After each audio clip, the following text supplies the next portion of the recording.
CTV Edmonton, local breaking news with Evan Kenny.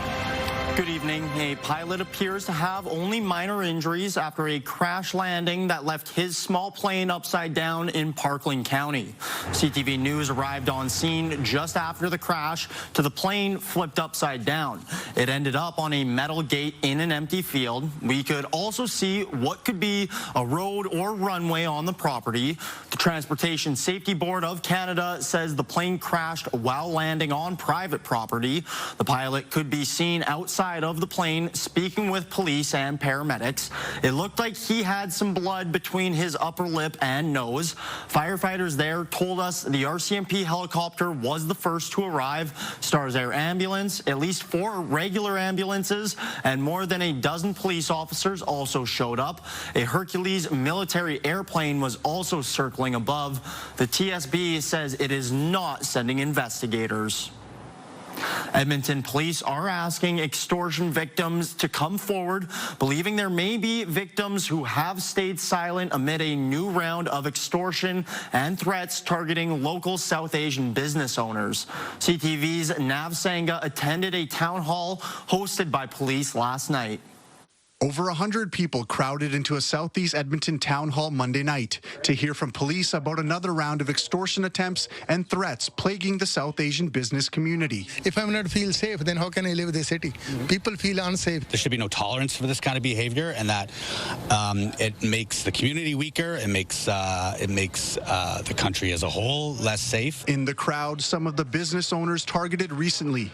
This man who wants to remain anonymous for his safety says he's received phone calls and letters demanding hundreds of thousands of dollars. And even they threatened me for kidnapping my kids while they're going to school. Police say since May, there have been 6 new incidents of extortion and arsons. There may be unreported events. So part of today was us getting in front of the community, asking for that information to ensure that if there's things we don't know, that we get that information. I think this new investigation is separate from Project Gaslight, the investigation into violence and arson largely targeting South Asian home builders. 7 people were charged, but police say a total of 20 suspects were investigated. Police won't say if the same people are involved in this new series. However, similar tactics are being used. So we saw a very similar kind of activity in the use of mobile apps, the extortions coming through those apps. Police are also investigating connections to the Lawrence Bishnoi gang. Is that we knew that there was communications occurring between the Bishnoi group and some of the individuals involved in Project Gaslight. Edmonton police hope the town hall will build trust and encourage more people to come forward. Groups, when people become witnesses or victims, they can, feel threatened, and we don't want them to feel that. We want to create that sense of calm and reduce that angst for them. I'm trying to collect more evidence on my behalf to provide them so that they can help me out and even help out other people. So Nav Sangha, CTV News, Edmonton. Edmonton police are looking for help identifying suspects in an early morning shooting last March. Police shared this home security video from the Prince Charles neighborhood. 4 people get out of a car and walk towards a house while one person appears to stay behind. Later, gunshots are heard as 4 people run back to the car. Police say shots were fired inside and outside the home. Police say the people showed a reckless disregard for the safety of Edmontonians. A retired RCMP officer is facing charges of aggravated assault following a 2019 shooting. Alberta's police watchdog says Jordy Erickson was charged yesterday. The shooting happened in Eckville more than 6 years ago. At the time, RCMP said officers found a man in Eckville sleeping in his truck with a canister of bear spray and a sledgehammer. It said the suspect and police had a confrontation. Then an officer shot the man. The Alberta Serious Incident Response Team says Erickson will appear in court at the end of August. A man is facing murder and attempted murder charges after a deadly hit and run on the Siksika Nation. Mounties charged Adolphus Weasel Child with 2 counts of first-degree murder and 1 count of attempted murder. Police say 5 people were walking along a roadway Saturday night when a driver ran 3 of them over. 2 of them were killed. The 3rd was taken to hospital. Mounties have seized a gray Toyota pickup truck allegedly used in the attack. The officers quickly determined that there was more to this investigation than simply a fatal hit and run, that there seemed to be a deliberate component to it. When you lay a charge of first-degree murder, you're definitely showing a clear intent ahead of time that this was the plan for this individual. And we don't lay these charges half-heartedly. Weasel Child is due in Drumheller Court on August 8th. RCMP in Sherwood Park seized more than 200 grams of meth during a routine traffic stop last week. Police say they also found a loaded and restricted handgun. The man from Edmonton driving the car was prohibited from owning firearms. The 49-year-old is now facing a number of charges. Tonight was the highly anticipated candidate forum in the Battle River Crowfoot riding by-election. Federal Conservative leader Pierre Poilievre is trying to win his way back into the House of Commons. Regardless of their political views, people we spoke with say Pierre Poilievre's participation in this by-election is bringing national attention to the issues of Battle River Crowfoot. We've definitely had to ramp up security a little bit. However, we more so had to manage how many seats were, because the venue is only so big. The venue may not be big, but the riding of Battle River Crowfoot is. The stakes in this by-election could be far-reaching as well. Damien Kirk won the seat in the federal election, but resigned so Poilievre could run. It's believed now Poilievre does in this, or rather it's believed how Poilievre does in this election will at least partially determine whether the federal Conservative leader will be able to survive his leadership review in January. Locals say all the attention is good for the riding. I think it's wonderful for Camrose. It's got exposure to a national audience.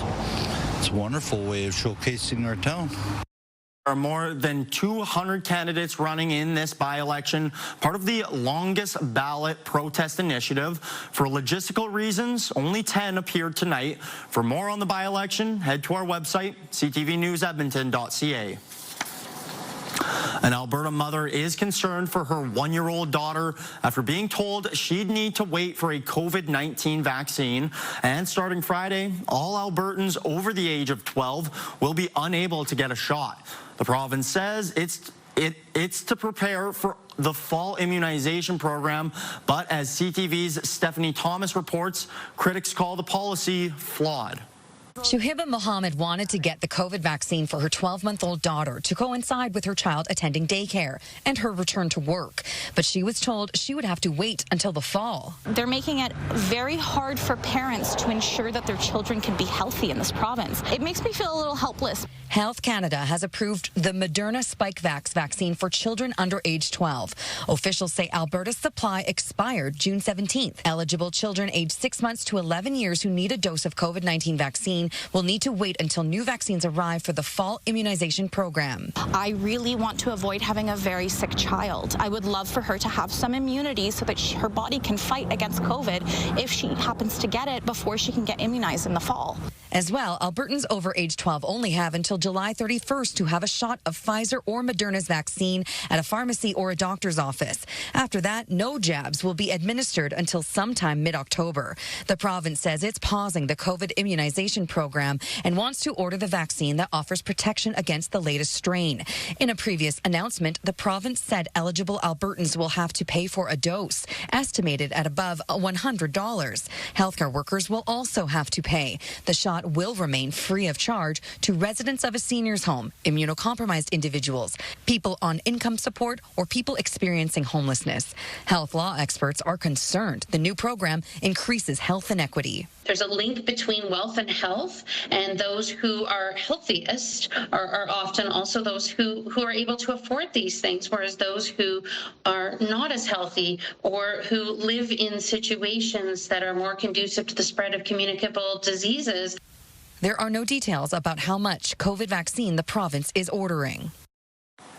Canadian Blood Services is putting a call out for O-negative blood donors.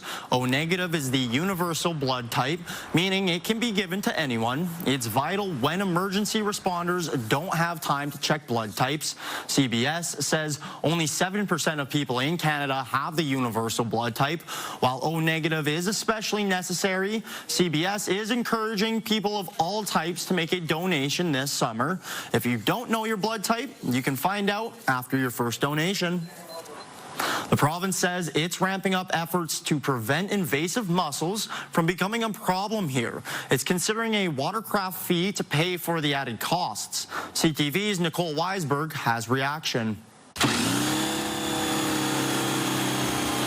After a busy weekend out on the water, this river tour guide and equipment renter spends hours washing his boats. I just do it to be a responsible business owner. That's just what a lot of operators should be doing, and I've seen a lot of operators not do that. Something the province is trying to change to prevent the spread of invasive species, including zebra and quagga mussels. It could be their eggs or larvae that are microscopic, so you're not even going to be able to see them with the naked eye.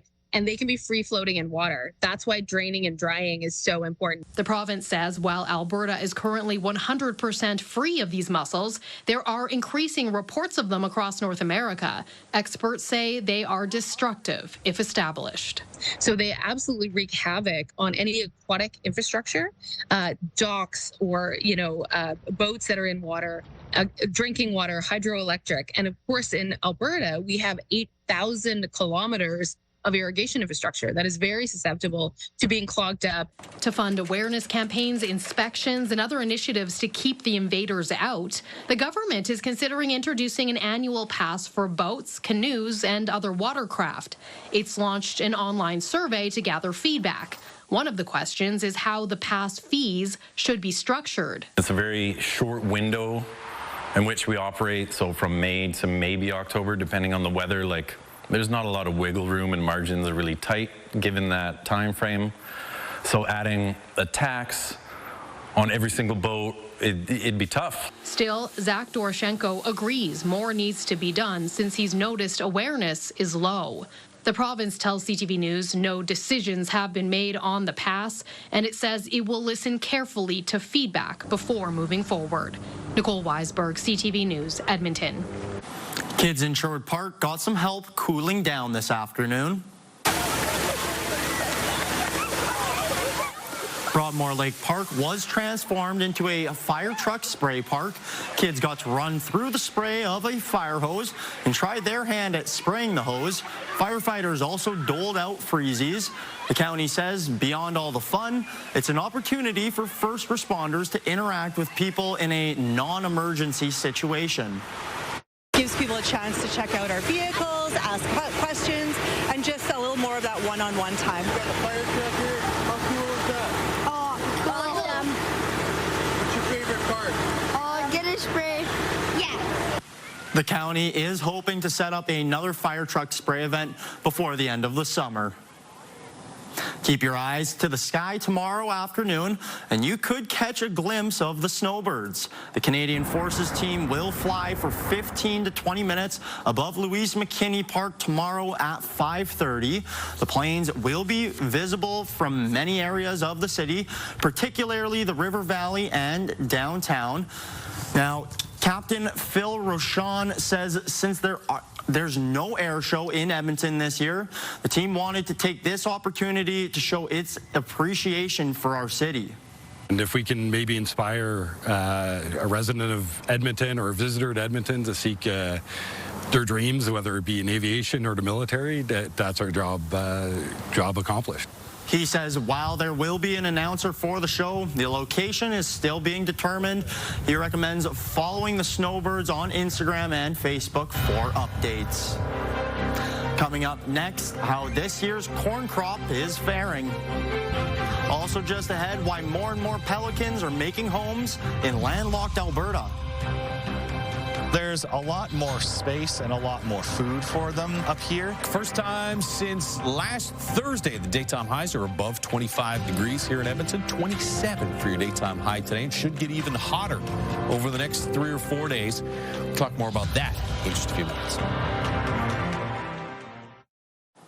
While they've been around for decades, you may have noticed more pelicans in the Edmonton area lately.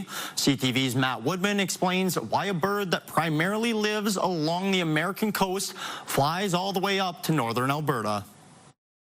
We have a lot of fun out here, me and my daughter. David Laffra likes to get out on the water with his fishing rod anytime he can. They've been jumping all in front of us. For the past couple of years, something else has been jumping out to him. And even my daughter was out here one day. She's like, Dad, is that a swan? I said, nope, that's a pelican. You know, it was very cool. At first, he was a little surprised to see pelicans. But not anymore. I've seen them so often around this area. They're here for the same reason Laffra is. The fish. Nothing else around here feeds like a pelican does, scooping up all that water in their pouch. They're one of the biggest birds that are native to Alberta. Nick Carter with Nature Alberta says the American white pelican is the only pelican species that lives here. We have more breeding colonies than we've had in a long, long time. Despite their growing numbers, Carter says they're a sensitive species. These colonies are really susceptible to diseases and other kind of environmental impacts, habitat loss, that kind of thing. Right now, conditions are prime for pelicans. They fly up from the California coast in May to breed and fish. There's a lot more space and a lot more food for them up here. And return south once the temperature drops. They've got to get to some place where the lakes aren't going to freeze over. That's led to some competition for Laffra and his daughter. And I had a fish on my line, and a pelican came and swooped in, and my fish released, and I swear the pelican got my fish. Proving the pelican's pouch may be mightier than the rod. Yes. Matt Woodman, CTV News, Edmonton. Alberta Fish and Wildlife says someone was seen cutting the paws off of a dead bear near Lavoie. The agency says on Sunday, officers confirmed a bear had been hit and killed by a vehicle on Highway 16 east of Vegreville. It says highway maintenance workers arrived to remove the bear and saw someone trying to remove the paws. Anyone with information is asked to call Fish and Wildlife or the 24-hour report-a-poacher line. The first ears of Tabor corn are popping up at farm stands. Farmers are excited about this year's crop. CTV's Quinn Keenan explains why. Johnson Fresh Farms has started sending corn to local farm stands. Soon the corn will be available across the prairies. Everyone's always asking us, we get a lot of comments, hey, when's corn coming out? When's corn coming out? And maybe we should do a little better job of, I guess, keeping everyone, up to date of the start date. But we just found that it's farming. It's always unpredictable. Molnar Farms will have its corn hitting stands soon. Barnwell will be getting its first corn of the season from Molnar Farms on Tuesday. Oh, we're very excited. It's looking really nice. And we can't wait to get out and see all of our customers again and see the smiles on their faces when they're picking up their corn to go home and cook it for their family. The corn could have been at stands even sooner. A hot and dry start to the growing season had the corn growing quickly, but wetter than expected conditions in July slowed things down. Our July has been historically colder and wetter, which has been fine for the rest of the farm. It definitely slowed down our start date or pushed our start back on our corn, which was a little unexpected. Despite the slower than hoped harvest, producers are still happy with how the corn is looking so far. Producers know their customers wait all year to get their hands on Tabor corn. It's looking really good. Really, really good. We're very happy with the crop we have this year. And, hopefully the yield's good. We're going to see when we start picking tomorrow morning. Barring any heat waves or unexpected rain, the Tabor corn season will stretch into mid-September. Quinn Keenan, CTV News, Lethbridge. Team Alberta is celebrating a national U18 football title for the first time in 18 years.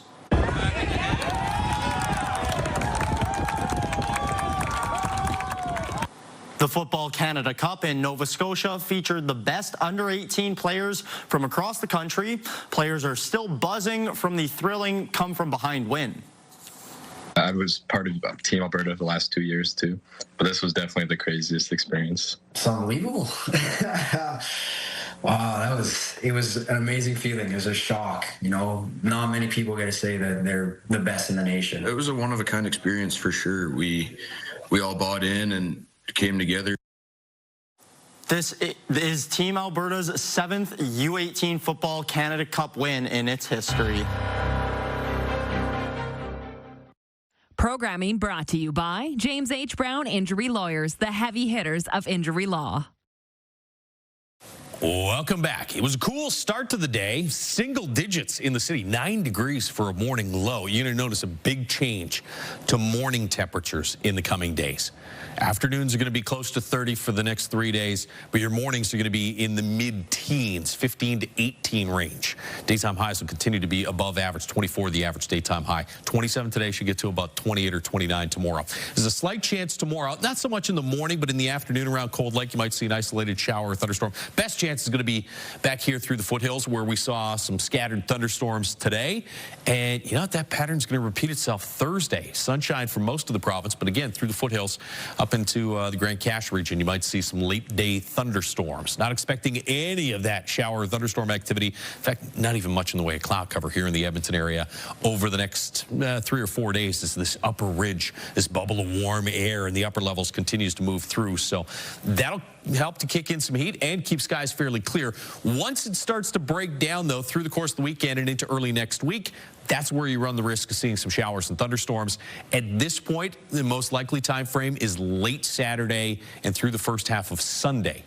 We'll watch how that develops in the coming days. 15 degrees in Edmonton tomorrow morning. Should be in the 10, 11 degree range across eastern, northeastern Alberta and up and through the Peace Country. Red Deer about 12 degrees tomorrow morning. You get low 30s across the northwest. Heat warnings in effect for the northwestern portions of the province. 30 in Fort McMurray, get to about 28 or 29 elsewhere in the northeast. Mid to upper 20s for Lloydminster, Coronation, Red Deer, and around 30 degrees with some sunshine in Jasper here in Edmonton. 28 to 30 degree range for highs Wednesday, Thursday, Friday with mainly sunny skies and some really warm mornings. Saturday looking at some increase in cloud, high of about 26 or 27, just sort of depending on the timing of those showers or thunderstorms. At this point, looks like supper time or into the evening hours. And then Sunday, the best chance for showers looks to be through the first half of the day. Back into the low to mid 20s to close the weekend and for most of next week as well. That is your forecast. Alberta is now one of the few places in North America where you can learn Morse code. It's a dying art. We don't want to lose it. It's part of our history, and we want to keep that alive.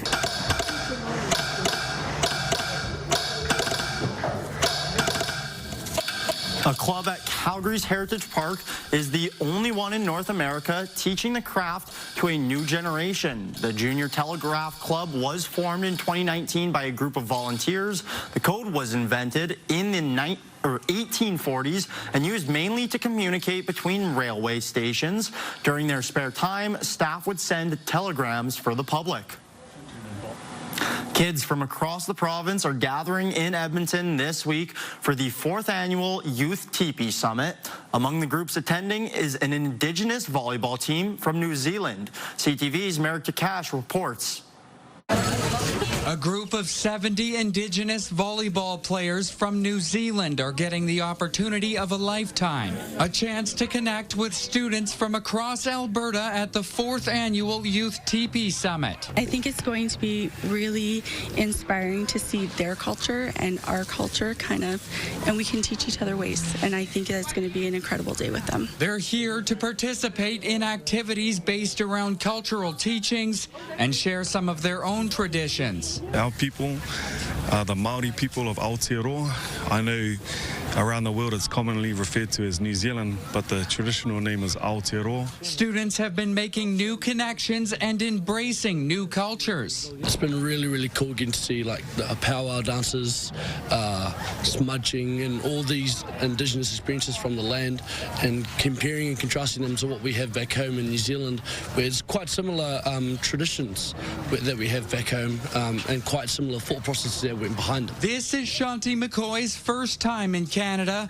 a country she'd like to eventually call home. Lovely people, lovely culture, felt so welcomed. I've been gifted things by everybody. It's just amazing. I love this place. McCoy and her group from across the ocean are making memories to last a lifetime. For us, it's kind of a full circle, a reconnection for our young people because we realize that our elders have this knowledge, and it's important for us to close that gap. Culturally, I think we've been really, really fortunate on this trip, getting to experience the culture here in Canada and from the various different tribes of the Indigenous people here of the All Nations. The Tepee Summit runs until Thursday at the Northeast River Valley Event Center. Merrick Takash, CTV News, Edmonton. All right, pretty unique exchange going on there. That's all the time we have. Thank you for tuning in, and have a good night.